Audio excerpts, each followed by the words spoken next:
Hello everyone, कैसे हैं आप लोग। आशा और उम्मीद करते हैं आप लोग स्वस्थ होंगे और बहुत अच्छे से पढ़ाई कर रहे होंगे। तो कल बीपीएससी का फॉर्म भरने का लास्ट डेट था और कल कंप्लीट हो गया। 4 नवंबर कंप्लीट हो गया और न्यूज़पेपर के अनुसार 5.5 लाख फॉर्म टोटल भरे हैं। तो इसमें मान लीजिए 4 लाख लोग आएंगे एग्ज़ाम देने के लिए, इतना ही रेशियो रहता है। और इसमें से 21 से 22 का रिजल्ट आएगा। 4 लाख लोग आएंगे फॉर्म एग्ज़ाम देने के लिए और 21 से 22 हज़ार लोगों का रिजल्ट होगा।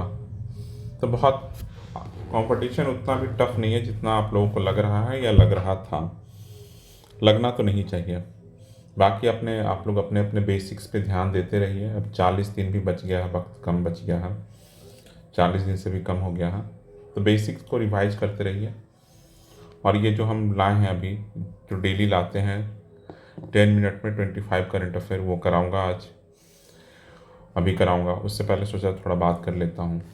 नॉर्मलाइजेशन को लेकर जो मुद्दा एक चल रहा था वो भी अब ख़त्म होने को है, क्योंकि 5.5 लाख भी फॉर्म भरा गया तो कोई दिक्कत नहीं है, इतना वो ले लेगा एग्ज़ाम ना। तो नॉर्मलाइजेशन का भी डर हटा दीजिए दिमाग से। अब आप लोग को बस पढ़ना है।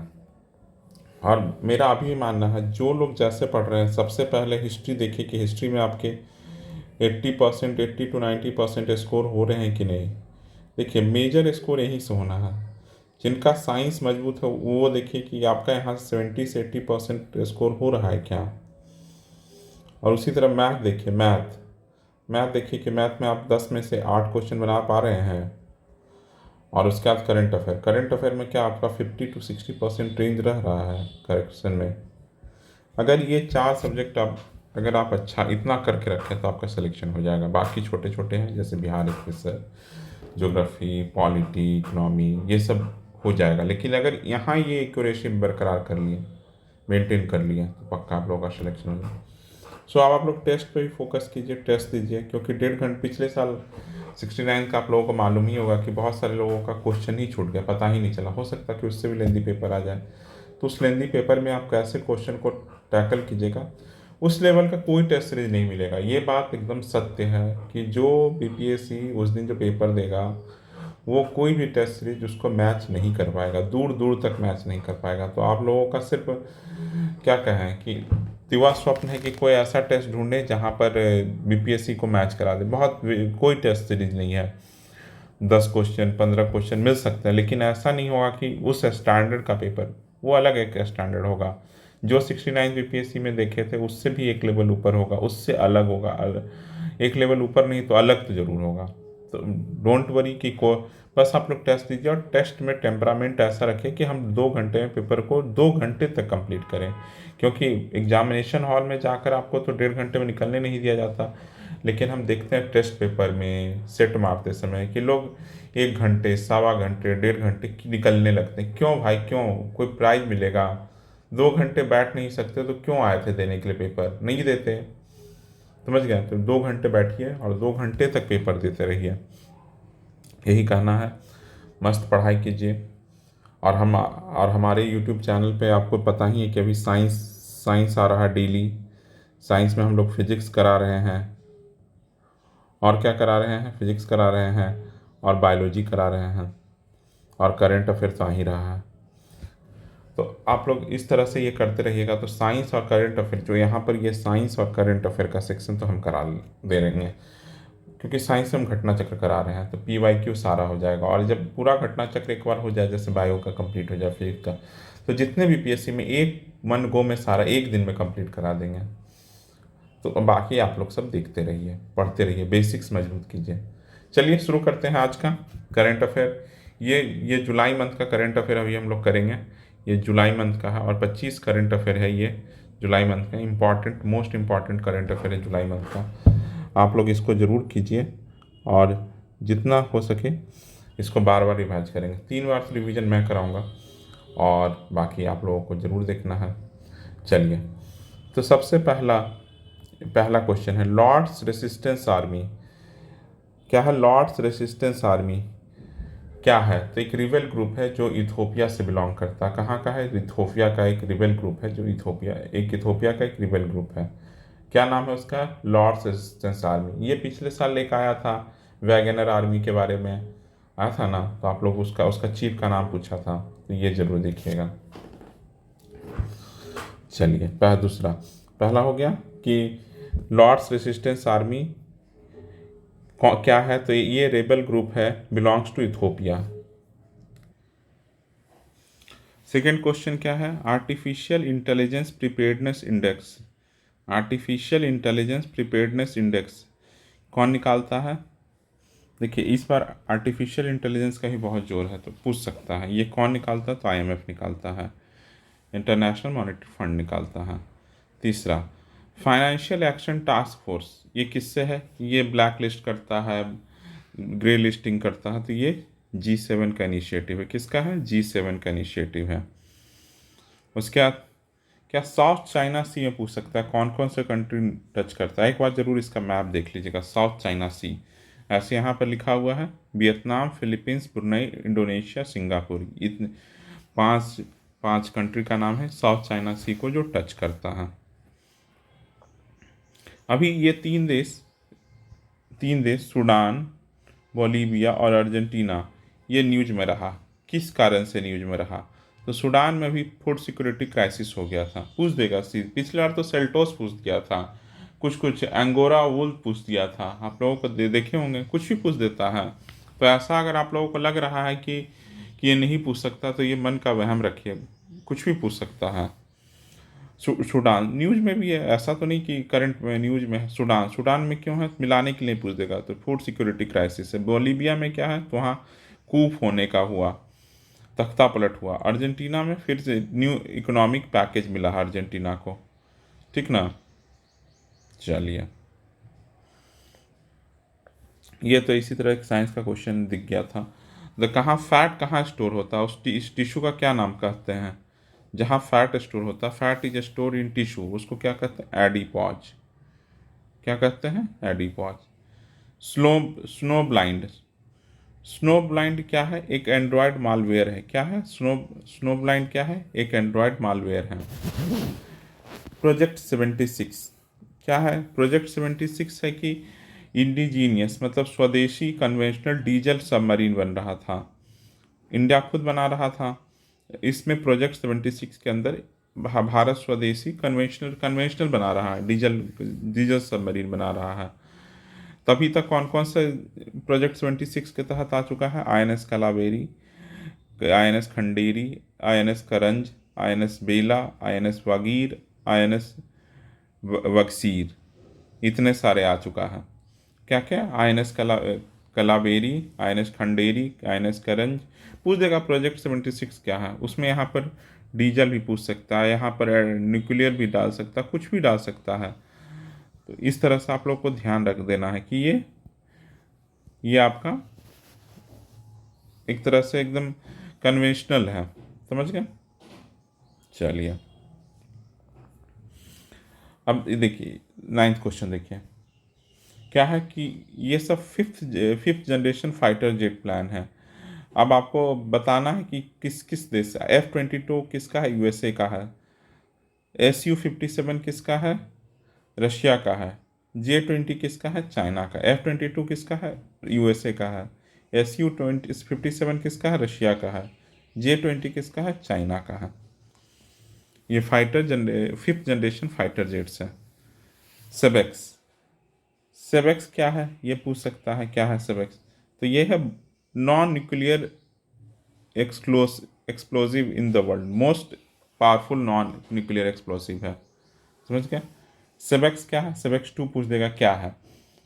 सेबेक्स 2 इज रिलेटेड टू, तो ये आ जाएगा most powerful non nuclear explosive in the world. Exercise मैत्री किसके किसके बीच होता है? एक्सरसाइज मैत्री किसके किसके बीच होता है? इंडिया एंड थाईलैंड के बीच। किसके बीच होता है? इंडिया एंड थाईलैंड के बीच।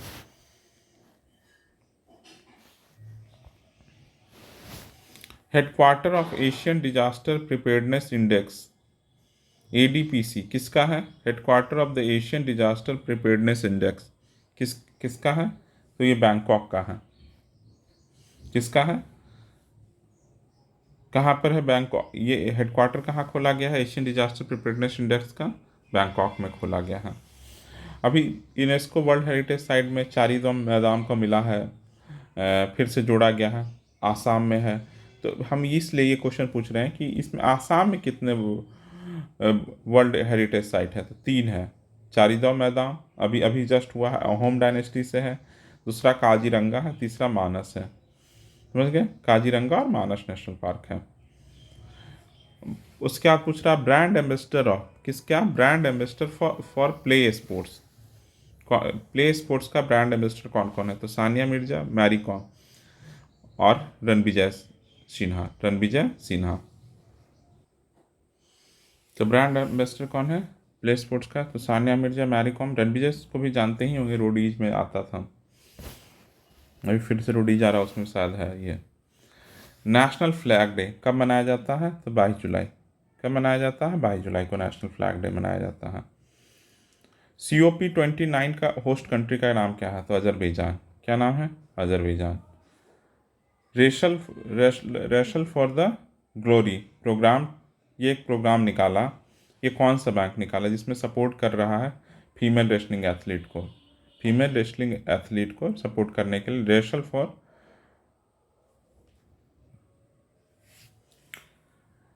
रेशल फॉर ग्लोरी प्रोग्राम किसको एक चलाया गया प्रोग्राम? ये कौन सा बैंक ने स्टार्ट किया? तो ये इंडसइंड बैंक है, जिसमें फीमेल रेसलिंग एथलीट को सपोर्ट करने के लिए था।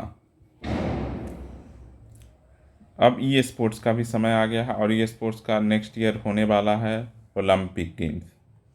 ई स्पोर्ट्स का ओलंपिक गेम होने वाला है। कहाँ होने वाला है? सऊदी अरब में। कहाँ होने वाला है? सऊदी अरब में। वर्ल्ड का सब फर्स्ट पैसेंजर जो कार्बन फाइबर से बनाया जा रहा है, which country has built the world's first passenger train made from carbon fibre? तो इसका आंसर है चाइना। वर्ल्ड का पहला फर्स्ट पैसेंजर ट्रेन है जो कार्बन फाइबर से बन रहा है, जो कन्वेंशनल ट्रेन से हल्का होगा, कन्वेंशनल ट्रेन से लाइटर होगा। फर्स्ट इंडियन क्या है? First Indian to receive the Olympic order किसे दिया गया है? अभिनव बिंद्रा को मिला है। ये भी गोल्ड मेडल लाए थे, शूटिंग में ही लेकर आए थे ये। First Indian to receive the Olympic order कौन है? Abhinav Bindra. Top performing state in NITI Aayog SDG index में कौन 2023-24 में कौन कौन है? उत्तराखंड और Kerala. First Asian man to be inducted in the International Tennis Hall of Fame. पहले एशियन मैन है जिनको International Tennis Hall of Fame में डाला गया है, तो वो है विजय अमृतराज और लिएंडर पेस। कौन है? विजय अमृतराज और लिएंडर पेस। 1-2 बार और आप लोग रिवाइज कीजिएगा, एक बार में नहीं होने वाला। पहली बार सिंपल स्पीड से देखिए, कोई 1.5x पे नहीं देखने की ज़रूरत है। दूसरे बार इसे 1.5 पे देखिए, और तीसरे बार 2x पे देखिए। 3 बार देख लीजिए, नोट्स बनाने की ज़रूरत नहीं है। और कल हम लोग इस जितने अभी पिछले 4-5 दिनों में किए हैं करंट अफेयर, उसका कल रिवीजन कर लेंगे, तो एक बार अच्छा हो जाएगा, और ये सब भी कल रिवाइज होगा। अभी RBI एक सेटअप किया है कमेटी, किस लिए? Review for the fee structure of white label ATM का फ़ी स्ट्रक्चर रिव्यू करने के लिए एक RBI कमेटी सेटअप किया है, जो सुनील मेहता इसको हेड करेंगे, जो chief executive of Indian bank association है। Chief executive of Indian bank association. और उसके बाद सबमिट रिपोर्ट टू, और ये किसको रिपोर्ट करेंगे? T रविशंकर। किसको करेंगे? T रविशंकर।